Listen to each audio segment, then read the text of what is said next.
Welcome back, my friends, to the sweet spot where IT leaders share the insight with other leaders and others that want to lead. My name is Carlos Vargas. Wait. This is not a regular week. Howard, do we have two Howards? Did we change? That's true. That's true. The beards are multiplying. How you doing, guys? Doing well. Hey there. Doing really good, Carlos. How are you? I'm good. After a little bit of space, Star Wars rides. Oh yeah, that's right. You finally got to join the official Disney crew. Yep. Right. I think it's a requirement for the podcast. I think to become a regular guest, you have to at least go once a year. Is your hat based on your negative cash flow based on that vacation, or what's the? Actually, it's actually not. It's like let's see, Cardone Capital is making me some cash flow. Let's see. Yeah. You're So slipping in Disney was so some expensive. advertising. Yeah. Disney was so expensive. You've now got to have some advertising. Are you going to start saying like what is it, Taco Bell every or Carl's Jr.? Carl's Jr. You know, every sentence? that would be cool. I'm gonna program it. Cling. Taco Bell. Yo quiero Taco Bell. I believe we have a special guest this week, Mr. Don Jones. I think I've known Don for about a decade. Yeah, that sounds plausible. Sounds reasonable, right? I mean, if we're just making stuff up. Yeah. Where did you intercept? What's the origin story here? So my all-time favorite non-security conference is Tech Mentor. Tech Mentor is actually kind of what it sounds like. It's Microsoft focused, but it's a bunch of really smart people that get up on stage and teach you how to do something really, really directly. There's no sales. I'm fairly certain that if you tried to sell something, like if you tried to sell, like if you work for HP and you try to sell HP, I'm pretty sure a sniper, like a red dot will appear on you, and there will be a shot that rings out and you fall. Yeah, 100%. That's conference policy, actually. Yeah, they're hardcore against any kind of like content that sounds sponsored, which made it really, really good for just absorbing information. And everyone they put up on stage was incredible. And they let Don come up on stage. And Don wrote a book called Learn PowerShell in a Month of Lunches. Did I get that right? Yep, that's correct. Which I think I bought 4 versions of. Yeah, there's a bunch. Yeah. It's a fantastic book for anyone that's looking to learn PowerShell. But Don also came up on stage in a 3-piece suit, and nobody else did. Yeah, I remember that. The Out of suits were spite, or what was the? It was actually, I doubt it was a 3-piece suit. It was probably a vest and a tie, because I wave my arms a lot. Oh, that's true. That's true. Yeah. There was no jacket. It was the vest. Yeah. So no, Mark Manassi was the 3-piece suit guy, and an embarrassingly large amount of my career decisions were based entirely on what Mark Manassi did. And so I wanted to dress up a little bit, and because he has really good reasons for wearing a 3-piece suit. And I'm like, I want to do that, but I can't wear a suit. I don't want to look just like a Mark hanger-on. So I wanted to come up with kind of my own style. So I had a stylist who came up with that and helped me pick out the vests and the ties that went with them, and laid out my outfits Go Animal style before when I packed. Yeah. Wow. Was that company sponsored, or is that out of pocket? That was out of pocket. Yeah. Wow. And Paul just outed. Paul's like, I'm out. I'm using my own money. It's not that bad, really. It's not terribly bad. I could probably do it now that someone explained the process to me and all that. But keep in mind that for most of that period, I was independent. So I was the company. So, I mean, you could say the company paid for it, but it was still out of pocket. Yeah, I kind of do that now myself. I have a uniform to wear on stage. I have a separate uniform I wear on stage from what I use when I'm at conferences, which is also a uniform. It is a tremendous part of overall personal branding. Like people, branding is all about when I show you something, you know what to expect, and you associate that with things that you like and appreciate and everything else. And your appearance on stage, like I hated wearing the conference branded shirt because that wasn't my brand. It was there. I'm not there to help them. If I wanted to get takeaways off of that, like come to your location and teach a private class for you, which is where I made a lot of money, or whatever it was, all of that had to factor into it. So I mean, you really have to think. It's it's how do you present yourself? It's how do you sound? It's what kind of jokes do you make? It's how do you write? It's what do the covers look like? It's what does your covering look like? What do your clothes look like? It's kind of everything. So that was a huge part of it. I mean, I want to say from 2001 to 2014, I was pretty much independent most of that time. Most of my presentations have a bio slide as the first slide. And it has this massive full page picture of myself with a gray jacket and blue shirt. I tried the darndest to ensure I wear that exact outfit every time I'm on stage, just so that they could see the picture and see me as a duplicative environment. There you go. And if there's more than one screen, it's better because then they get to see the live and digital version all at the same time. And see, I try to use as few slides as possible. Zero slides is my target. Really? You and Howard are the same. 100%. I take the alternative approach. We tell stories. I'm sure you also tell stories, but I find having visuals behind me helps with the story. And as I'm transitioning story, I transition visuals. Most of it's visuals and not words, but I like to ensure that, just like turning a page, that's what the audience is feeling like. Yeah, if I'm doing a board level presentation, for example, I will have some supporting visual materials, mainly things that either emphasize or support what I'm saying. When I was doing Tech Mentor, there was enough visuals in terms of the products I was demonstrating, usually Windows PowerShell, that when I wanted to talk and I didn't want you looking at the screen, I wanted you looking at me because I needed to wave my hands and make some giant statement like, learn PowerShell or learn to say, would you like fries with that, right? Like there's a whole teaching methodology that kind of, builds around big statements like that. And I didn't want to distract from that. So yeah. Right. Was that learned or did you evolve over time? Like your first stagecraft, same as your existing stagecraft? Oh God, no. Right. My first conference presentation was probably, I want to say like 1997, 98. And I was super nervous. I had a ton of slides because I wanted to, that's how I was going to keep myself on track and remember what to say. My demos were all extremely scripted. So, you talk about storytelling, and the thing that tech people get wrong about teaching anything, and not even teaching, but conveying any kind of message, is a lot of us have a very engineer type of brain, right? Like we're accustomed to see the problem, solve the problem. And so we start out with this idea that, okay, before I can start, I have to indoctrinate you. I have to teach you all the terms and concepts and everything else.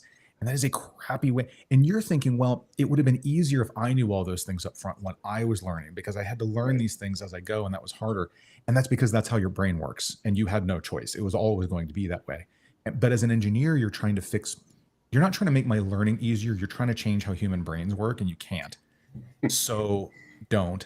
And here's how storytelling works. So I definitely, out of the gate, I'm like, okay, here's the 12 acronyms you need to learn. Remember all of these. And that's just not how people learn. So I have definitely learned a lot and evolved a lot over time. I've studied a lot of cognitive science, a lot of instructional design. All of that has really been an input. I mean, there is a science to communicating with other human beings. So there's also the art of confidence. Yeah. Right. I think if you mastery of something requires, we're just going to pretend it's 10,000 hours, but to use that kind of saying, right? It's 10,000 hours of proper practice, not 10,000 hours of practice. That being said, if you don't want to be a professional at it, but you want to be decent at it, zero of it comes without practice. Yeah. Right.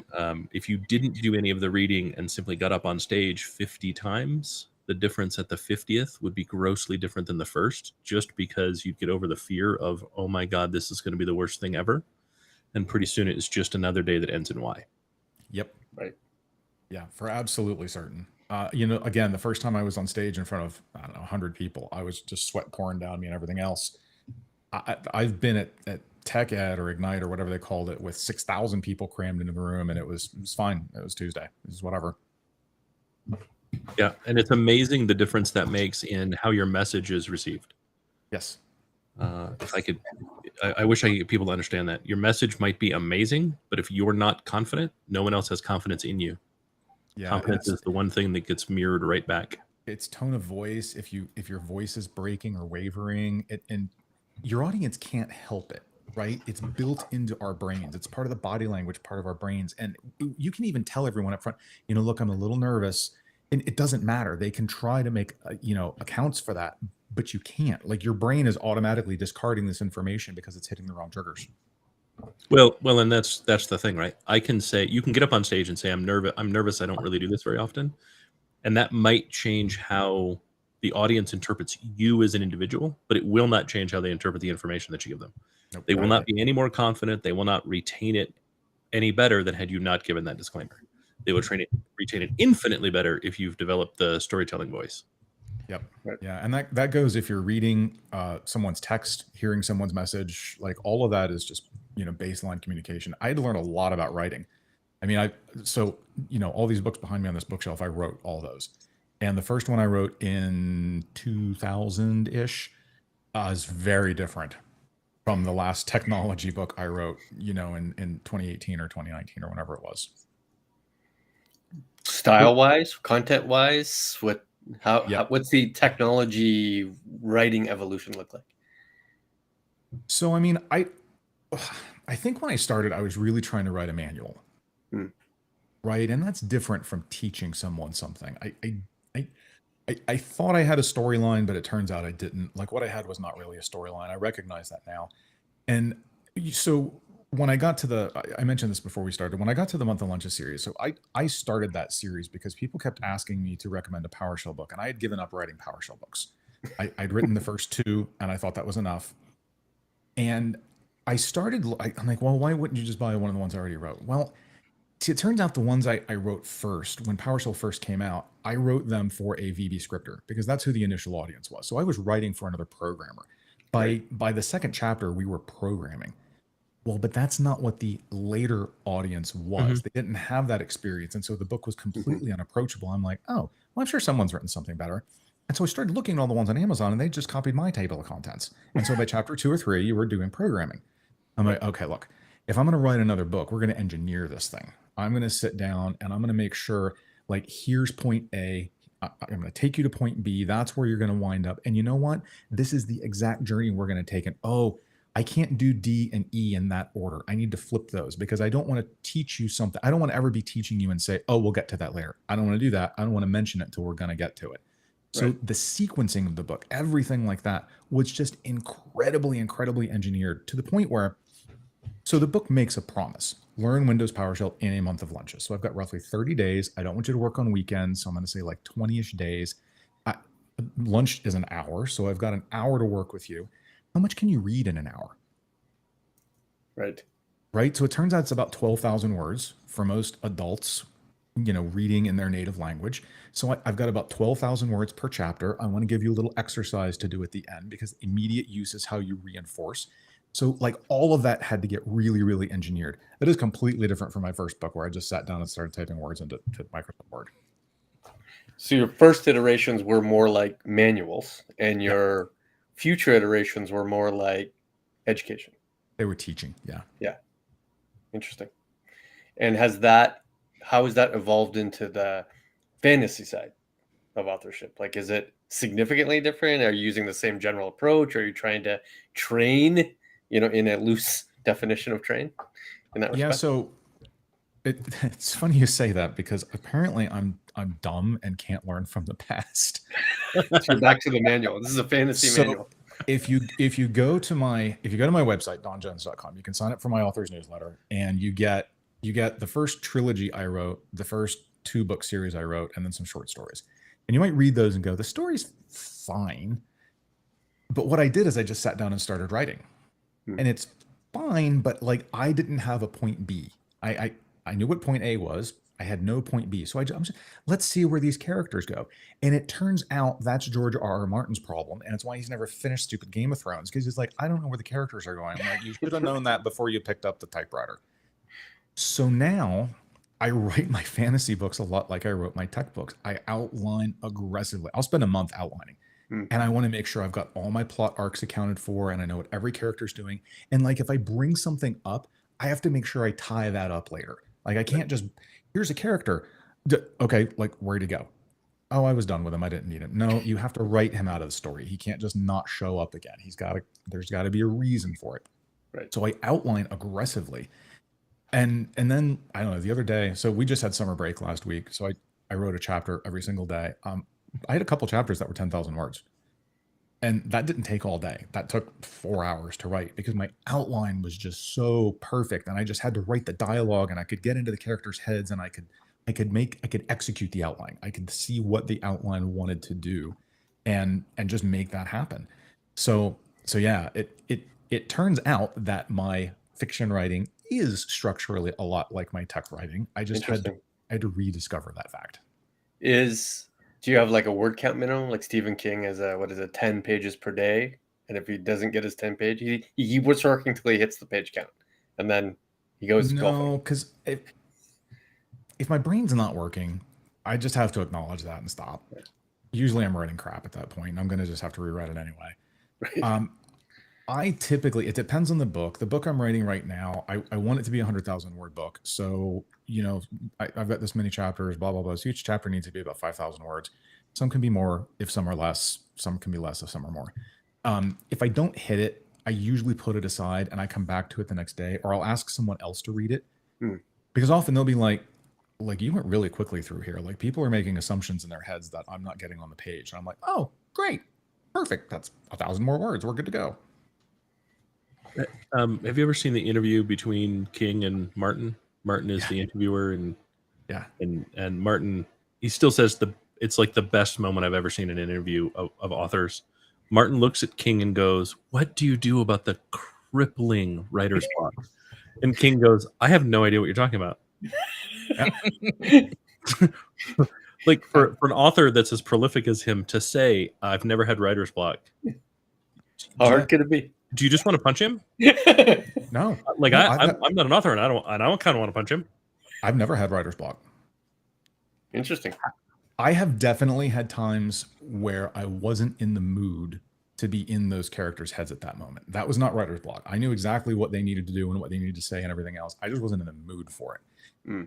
So I've just finished a fantasy trilogy, and I really need to get into the trilogy that it winds up being the prequel to that, although you don't know that at the outset. And I have it outlined. I know what everybody has to do. And I sat down to do it, and I'm just like, oh, God, I can't. It's just too much magic and fairy tales right now. So I have another series that's a science fiction series. Let me try and do this. It just started gushing out. Yeah, I can see that, right? You spent so much time in a time and place with specific characters that to live their world at a different time and place would be weird. Yeah, and they just need to go. Right? They need to go home and come back next year, maybe. Right. Yeah. I'm not a reader of that genre, but I know Howard is. What are you looking for, Howard, in that kind of story? Like, what's the most compelling part of sort of fantasy series to you? Is it the characters? Is it the arc? Is it like what's the pull? Well, it changes. Yeah. Right. Like, first, I want the world to be big enough that I can live in it for a while. So if there's one book in the world, yeah. Right. Like because I know if it's bad, it's not going to be worth the time to read it. And if it's good, I'm going to be disappointed that it's over and I can't visit the world anymore. Amen. So it's really, does it have a good, and then it's kind of standard book stuff, right? Does it have a good enough opening, right? The thing I remember most is the smell of Aunt Paul's kitchen. Like that's a beautiful opening, because we all remember our aunt or grandmothers, the smell of their kitchen, right? Being a kid and kind of being around that. And it puts us in a place and time. And now I want to read. I want to know, how does a fantasy book start in Aunt Paul's kitchen and go from there? There are 10 plus books in that series. So then the second is, does it have anything interesting to add? Interesting to add could be really good dialogue and interesting characters in a world that I've visited 1,000 times. It could be, it's fantasy, so it could be a unique system of magic, or in the case of Martin, almost no magic, right? Very similar to Tolkien in that way, right? Yeah. It could be Elie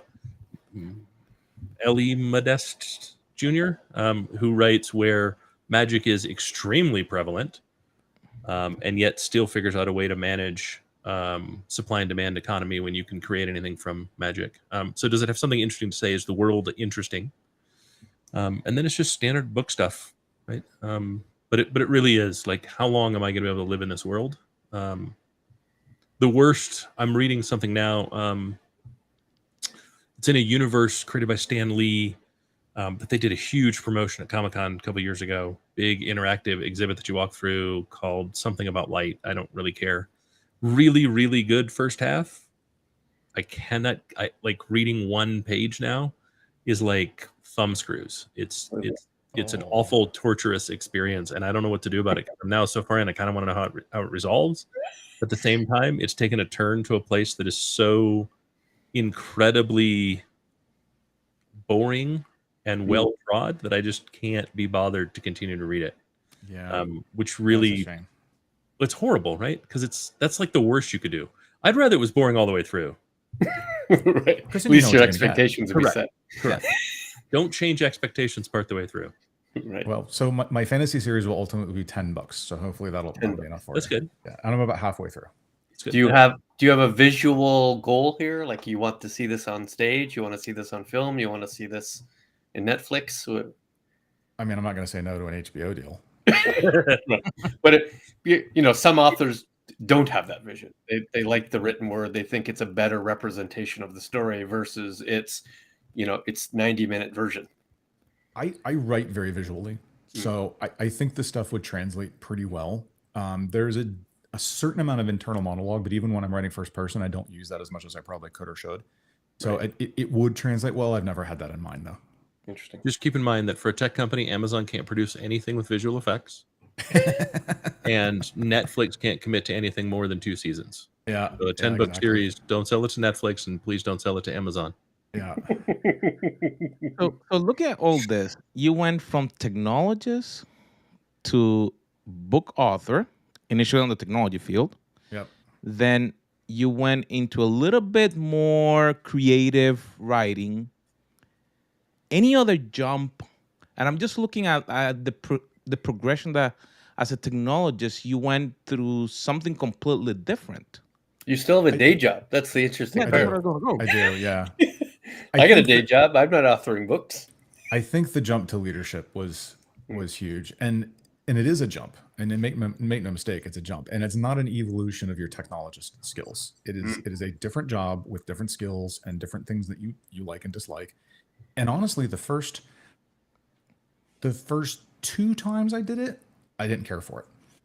I was probably too young. I did not have a good mentoring level support for someone to kind of teach me through it and make me feel better about things that were going wrong that I was accountable for, that I had no control over. Like, that's really hard. But now I love it. Now I would really not have it any other way. I really enjoy what I do right now. So one of the problems I have is leadership has made me very hard to manage. Really? That is 100% true statement. Yes. Paul says, as a Howard is very hard to manage. I'm very hard to manage. You find that to be true? For like, I could not imagine managing Paul. Do you find that unmanageable? I probably am. I don't know that my boss. We're a pretty small company, and so I don't know that my boss manages me so much as, I guess, points me in the right direction, and that's what I get done. I mean, I definitely get feedback, and there's constructive feedback, right? Sure. It's, annual review time is not all you're an amazing deity and we have nothing to say. There's feedback, and there's things I'm always trying to get better at. I probably am. I try not to be hard to manage, but I probably am.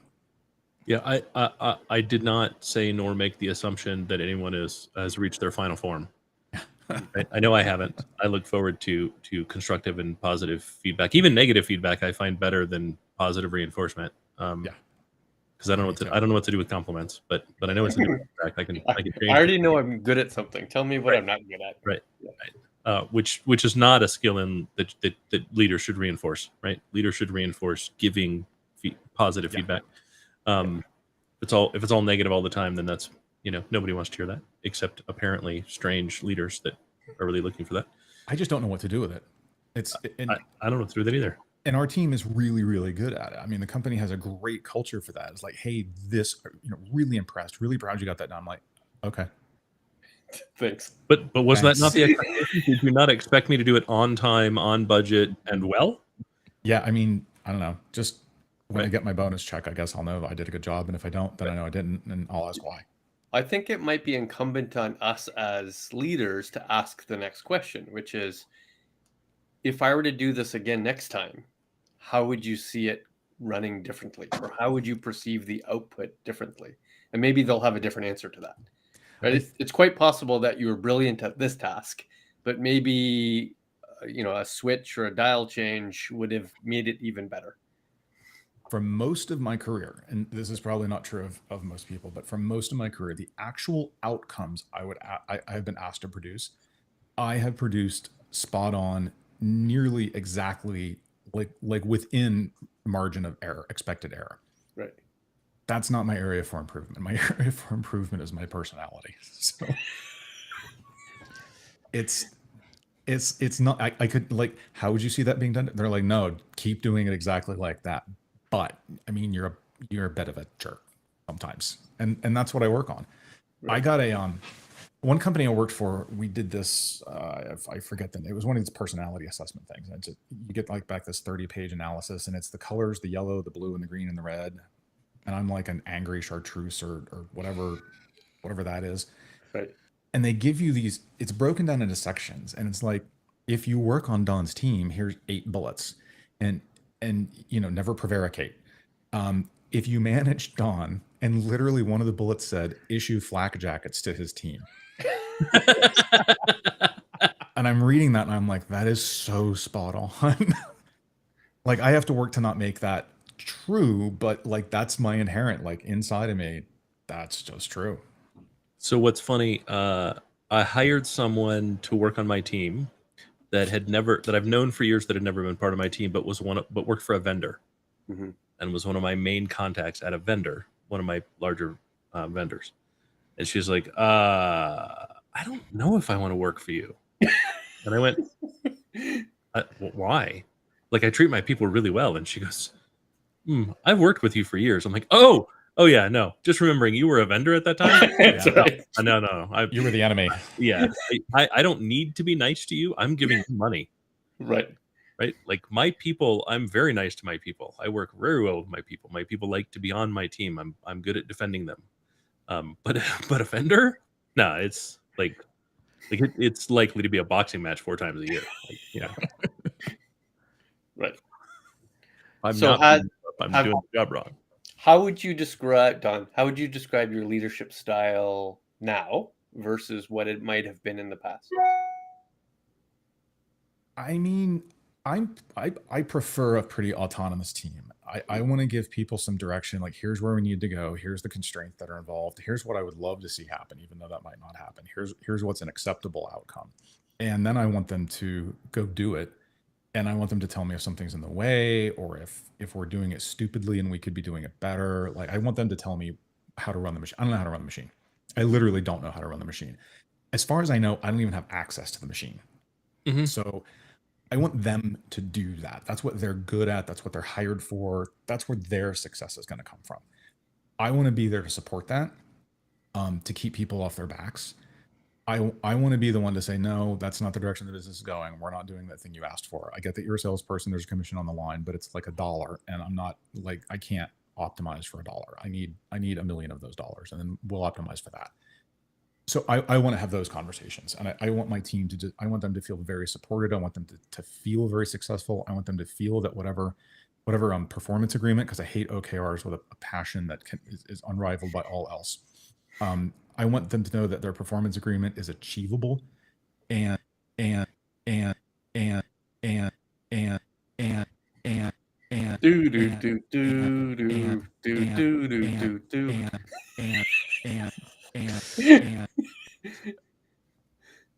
Well, I think we lost Don, but I like where he was going. Let me see. Oh, he's coming back, and he's not back. And my microphones were switching themselves dynamically, and I'm not sure why. Oh, here we are. Uh-oh. I have to pick it. I don't know. See what happens when you have so much technology. It's too much. One or many of them could go wrong. I'm going to honestly, I'm gonna blame it on the hub. Everybody's back. Yeah. There we go. Okay, so I have a so the Rodecaster tends to be pretty reliable, but I have a ATEM Mini Pro that I use for video switching that I never switch, but every so often it just dies on me, and it is the most Yes. annoying thing in the world. Yeah, I have a new USB-C hub between the laptop because I have a Mac, so it only has, like one port. Right. You can get something for that. Well, I have something for that. It's not a Windows machine. No, you can But get CalDigit. I have one with 4 monitors, so the CalDigit let you have extra ports. Yeah, no, that's what I have. I think that's the thing that just decided Okay. it didn't want to do it right this minute. So everything was trying to switch back to the laptop's built-in stuff, and then it's like, no, I'm good. And so then everything wanted to switch back. Nice. Yeah, sounds typical. So I'll keep an eye on that. So we heard your answer, which was helpful. I think my biggest evolution has been, early years to my team. We need a blue box. Build me a blue box. Yeah. And what I've evolved to is, we need a blue box. Build me a blue box. But I expect in return not a blue box, but for my team to say, we're going to give you a glass jar because you're trying to hold water. Yeah. And accepting Yeah, very that much as so. fair. Yeah, I think being less prescriptive, focus on the outcome. My first job in leadership, I was definitely micromanaging because I was nervous as hell. And I think there's two places that micromanagement comes from, and it's important to understand which one you're dealing with if you are being micromanaged. One is on a lack of trust, and that's important because you can decide if that's worth overcoming or if it is non-overcomable. And the other is fear. And that can be overcome. Like that's managing up a little bit. That's, hey, you're overdoing it and you're probably afraid that this isn't going to come out right. So here's how I'm going to architect my day. You're going to get a daily update so that things never have a chance to get so far out of bounds. And then over time, we're going to migrate that to a weekly update. And then over time, so that you can develop, a lack of fear. Fear is incredibly prevalent. And I think people just don't acknowledge it. The entire job interview process is essentially a fear-based construct. I think And that's the why- job interview process was designed by law enforcement that was used for interviewing suspects. Right? Like it's a little bit horrible, outdated, antiquated process that doesn't give either side what they actually need, want, or desire. Yeah, it's fear. So you're a manager and you're the hiring manager in this situation, and you are going to bring someone into your team who is probably going to explode like a grenade, and they're going to take everyone out, and the entire team as you know it is going to cease to exist, and everything's going to go downhill, and you won't be able to hit any of your deliverables, and no one will survive, and everything. That's what it is. And so people try to construct what it is, at least in the technology industry, but it's probably most. An interview is a human unit test. And so you put these lists together of all the things that could go wrong, and you ask questions about those to see if they're going to go wrong. And it's a unit test, and it's unfair, and it's for both sides. Yeah, but that's because we have the wrong idea about what we're paid to do. We're not paid to be successful. We're paid to fail, recognize failure quickly, and adjust and overcome. Yeah. And the larger company you work for, the more risk averse they become. And so you start putting risk mitigations in, and the interview turns into a giant risk mitigation exercise. Well, to your point about micromanaging, right? There is a big piece of fear, but the fear there comes from not knowing what your value is, especially when you reach middle management. Right? They'll fire me at any point. Well, no, not really. Like, middle management is still necessary, and companies that cut out middle management find that they just start putting it back almost right away. Right. Yeah. Because human beings can only manage a certain number of human beings. It's just not possible. And in order to have the human beings at the bottom of the chain, at the end of the chain, do the job that makes all the money for everyone else in the chain, they have to be healthy and happy, and you have to have good morale, and they have to understand what they're doing and why they're doing it. And all of the pieces of the chain are to make sure that you can manage a number of people that isn't overwhelming, to make sure that that message gets through reasonably undiluted and purposeful. Yeah. Right. And if people would recognize that as middle management, you have an incredibly important role, and that your role is in fact to manage that messaging, manage those concerns, you could probably relax a whole lot and not be a a word that'll get bleeped. So. Yeah, I find I agree with all of that. I find it's why I work best at Series B through D companies, and after Series D or IPO, it is time for me to start, making sure someone else is prepared to take over. Right. Yeah, I'm best at companies going through a growth phase. It doesn't matter what size, right? But if you're not in a transition, I'm not interested in running someone else's stuff. If you're not in a transition, I'm not interested in doing it. It's not dynamic enough for me. The rate of change is going to be too slow. And I will just be an agent of chaos. Yep. I'd love it to be different, but I would just be an agent of chaos. That is me. We in my first quarter-ish at Pythian, I brought Howard on, and we did sort of a back and forth on leadership. And a good chunk of our premise of the hour was middle management's the worst job you could possibly have. That was our slide. And we described all the reasons why it's ugly, it's annoying, it's difficult, but it is necessary step for you to be a senior leader. So yes, it is. You're not going to enjoy it, but you will learn skills that you require in a bigger, more higher level organization. And most people never make it out. Yeah. That's actually the military, which tracks these things much more carefully than private industry does. Their middle management is kind of a mid-level non-commissioned officer. So in E5, right. I came in the Navy world. That's roughly a first class. Maybe E4 second class. Upper management for them starts to kick in as chief. So that's the Navy. So E7, 8, 9. That's upper management. Mm-hmm. Most people don't make it. Like the pyramid thins very, very sharply at that. It's like it's not a pyramid at all. It's a pyramid and it's a spire on top of the pyramid. It goes very, very thin. And it's for a lot of those reasons, it can be really thankless. And that's where you are making the transition from whatever your job was into being a leader, which is a different job. And just a lot of people don't enjoy it. Right. So you guys talked about kind of where you started as leaders and where you ended as leaders and what those activities were. Mine was watch me do the thing. Right? I came up through engineering. So as the engineering leader, watch me do the thing. Now you go do the thing more times, and then I'm going to do the thing again, and then you're going to do the thing more times, and then I'm going to do the thing again, and you're going to do the thing more times. It was not a lot of I'm going to entrust you to do the thing. There was a lot of I'm an expert at the thing. I know how to do the thing, and I'm very, very fast at doing the thing, and and very successful at doing the thing. So I'm going to do the thing. Please don't script the thing at a higher error rate than I script the thing, and try to do it relatively as fast as I do. And that is a horrible leadership style.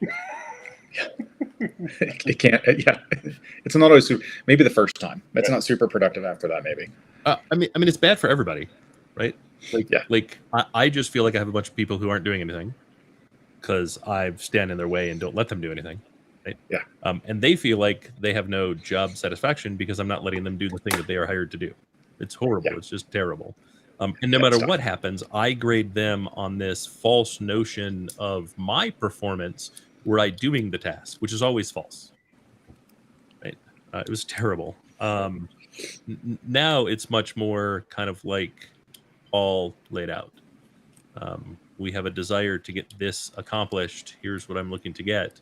What I'm really hoping is, since I've hired you to do a job, that you know how to do it better than I do, because you likely do, and that you will then tell me how I am wrong, so I can correct one side or the other, right?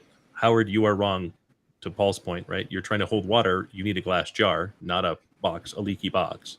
Ooh, you're right. I'll go correct the strategy and make sure all this lines up now. Or Howard, you're wrong because of this. Oh, wait, no, the strategy is actually this. Let's talk about how the strategy actually works and what we're trying to do as an organization. Yeah. Right? And I was kind of lucky, I use the word lucky loosely, but out of most circumstances, the vast majority of my leadership sort of history has been leading people I didn't have a mastery of the subject matter on, right? So I led developers. While I could developer, I wasn't a master developer.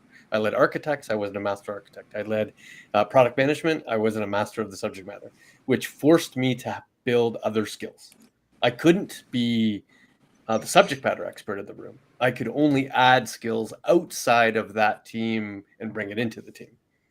Yeah. Which means whatever they said probably was right and I was probably wrong, which is very difficult for most technical leaders to get over. That's a very big hill to climb over. Yeah, I'm the opposite. most of my career, I've been the expert at the thing in the room. And it isn't until recently that has not been true, where the scope has been so large, I can't be the expert on all of it. So, Don, hearing the two of them, which one are you? Are you the expert that always are the expert, or the other way? We're never the expert. So far it's probably been 75% the expert, 25% not. I have, for the past, since 2014, been in content development of some kind or another. And I know a lot about content development. I know a lot about how to do it, quickly, cheaply, consistently, reliably, accurately, all the things. So it's been a lot of that, and I've got a lot of experience there. And my team doesn't share all those same experiences. So kind of bringing them together and getting, some operational excellence in place, and really putting some KPIs and kind of measuring what we do, and really knowing when to celebrate our successes and all that. That's been my job. I'm not the expert in the content itself. Like the words on the page are not words that I could have written. So I do have to rely on other people's technical expertise to make the words, but I am the expert at the process that causes the words to arrive upon the paper. So in what month will Gen AI take over your job? That's kind of the real question. Yeah, that's a discussion everybody has, right? I love the kind of underlying implication there is that all the words that have ever needed to be written and ever will need to be written have been written, and we just need to put them in a different order. Right. And I think we just need to see if that's actually true. Probably not, but there were certainly aspects of things like asking someone how to write a logic construct in any programming language has been written down and taught 7,000 billion times since the 1950s. Arguably, we don't need to write those words anymore. Someone else can just go dig up the ones that have already been written and put them in a different order. So there's certainly topics. I think they tend to be lower level. I think, you're looking at lower cognition levels, say on Bloom's taxonomy, you're looking at recall and remember and understand and things like that. You're not looking at analyze and evaluate and recommend necessarily, because those activities become incredibly contextualized. And there's almost no reasonable way to feed all the context into an AI, like all your business restrictions and the fact that your CTO will never buy off on something that involves X. It's just all the businessy institutional stuff that gets involved. I think its role as an assistant is where we have a lot of discovery to do. Is this in fact an easy thing? Can you put this together in a way such that someone else can look at it and verify, yes, this is the right thing, it's going in the right direction, it's not giving away too much or whatever else. It's got a role, no question. I think we're still figuring out what that role is. I think everybody immediately leaps to I'm going to lose my job. If you're in anything above an entry level job, probably not. Maybe. Especially. Let's remove Jen from the AI. Right. There's a ton of things that AI can do that is far better than humans, that requires a ton of education and is a specialized skill. Ultimately the problem with Gen AI is it drives to the mean. It doesn't drive to the interesting. It doesn't drive to the edge case. It's not designed to, and it shouldn't. And so if your job is to design to the edge case, then continue. Yeah, it can help you cover the middle. Mean, then that's a little different. It can help you cover the middle, and then you need to take care of the rest. Yeah, I wouldn't disagree with that. I think that the various applications of AI, what occurred to me the other day though is when I got my first MCSE certification back in the mid 90s, I had to take a networking essentials exam, and this was literally subnetting and IP addresses and how does a router work and what does DNS do. Nobody teaches that anymore unless you're going for like a Cisco certification. Right? Like if you walked in, it legitimately, and I understand why they don't, if you walked into a modern business today and said, hey, does anyone here know how to subnet? They should kick you out of the building. Like no one's doing that. But I think as we start to rely on these underlying tools like AI to get us to the mean, there is a real risk that we lose the underlying foundation that we've built all this other knowledge on top of. Yeah. Yep, I have a talk called "The Death of Expertise." That's all about that particular risk, Yeah. right? As Yeah. we continue to dumb out the middle, right, the stuff done by tier 2 and automate it, when it breaks, you still need tier 3 engineers. And if all we're going to do is Yeah. become the next COBOL programmer, like that's fine while I'm alive and cognitive. Yeah. But at some Yeah. point, we're all going to age out. What are you going to do then? Yeah. Right. And I see these job descriptions apparently, occasionally float by on LinkedIn. Prompt engineer. We're hiring a prompt engineer. I'm like, oh my God, that sounds like the least satisfying way to get food. Does it or does it not sound like idiocracy? Like a huge leap towards idiocracy. Yes. But Brondo has what plants need. But what's in Brondo? It has what plants need. I'm like, oh my God, that sounds horrific. This just sounds really, really terrible and unsatisfying. At the same time, Harvard just announced that they're going to have a CS class taught by an AI, that the AI will be the professor.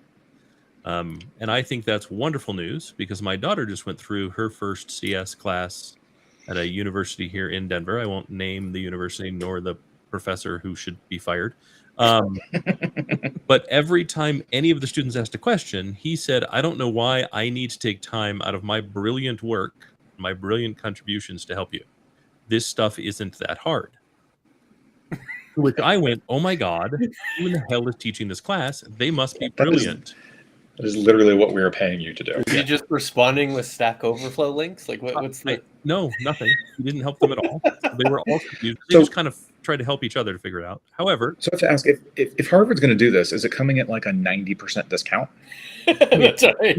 We both know the answer is no. Where's the margins? Right. Wow.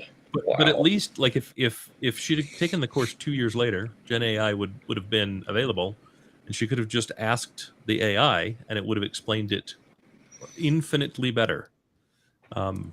Like, that guy needs to be fired, and I hope AI replaces his job, especially because, near as I could tell, I did some research, near as I could tell, he's never contributed to a single project, open or closed source. His name is on nothing other than being a professor. He was probably too busy being brilliant. That's right.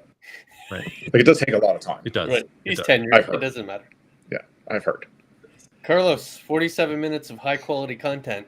How are we going to monetize this? Oh, we will. We said generative AI, we said leadership. So we have all the keywords in there. I was trying to figure out at what minute did we start with content, like we said in the last episode, but we started from the get-go. So I will tell you the beneficial use of AI. I've had this. So I have a book I wrote, fiction book. It's a young adult. It's called Clara Thorne, The Witch That Was Found. And the main character, Clara, was very much inspired by a childhood friend of mine who I still keep in touch with today. And I called her up and I said, Amy, I want to send you this book. And she read it. She said, this is just delightful. I really enjoyed it. She, I could see so much of myself. I'm like, well, that's good. Fun question. Would you like to narrate the audiobook? Wow. Because I'm like, all you do is read a story. It's harder than that to read an audiobook. Sure. So the reason I just set all my audio equipment back up is because she had it and she was using it to record the audiobook.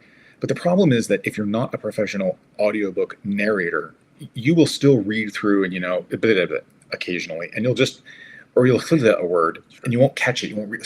So now I've got tons and tons and tons of audio that I can't actually use all of. Right. So there's a website called play.ht. And I uploaded all 20 odd hours of her narration to it, and it cloned her voice. Mm-hmm. The thing is $600 a year, unlimited use, $600 a year. And I fed it the manuscript of the book, because I wrote the book, I have it. Right. And apart from having to go wonky the spelling of some words, like it wants to pronounce the word mesa as Mesa, so you have to respell it as M-A-I-S-A, and it gets Mesa. It's fine. It's beautiful. It's gorgeous. Like you even get the inhale in between words. So, as someone who's spent a lot of time producing and keeping maintained and updated training videos, I'm like, this is magical. Like, nothing in my demo has to change. I just got a word wrong. An editor could go feed the new word to this thing that's been trained on my voice and just boom. Like the productivity improvement, and not to take my work away from me, it could eventually. I would license my voice. James Earl Jones licensed his voice. Right. There's another company that's used by Hollywood. They're much more expensive. And what you do is you train the model, right? So you give it tons and tons and hours and hours and hours of the target voice. And then someone else comes in and reads the script. So they do the dramatic performance of the script. Right. And then it takes that dramatic performance with the intonation, the pauses, and the emphasis, and it puts it in the other person's voice. Wow. I'm like, I want that That's in house amazing. right now. Yeah. Yeah, there's a whole bunch of neat uses I would have for that. All of them evil, but I still want to do it. Just AI Howard every other podcast. See what happens. I have no comment other than there are some neat uses I would have for that. Well, my friends, that has been an awesome. There's a lot of nuggets in this episode. So I'll be looking for those nuggets when we finish. So make sure that you share, you subscribe, and we'll see you on our next episode.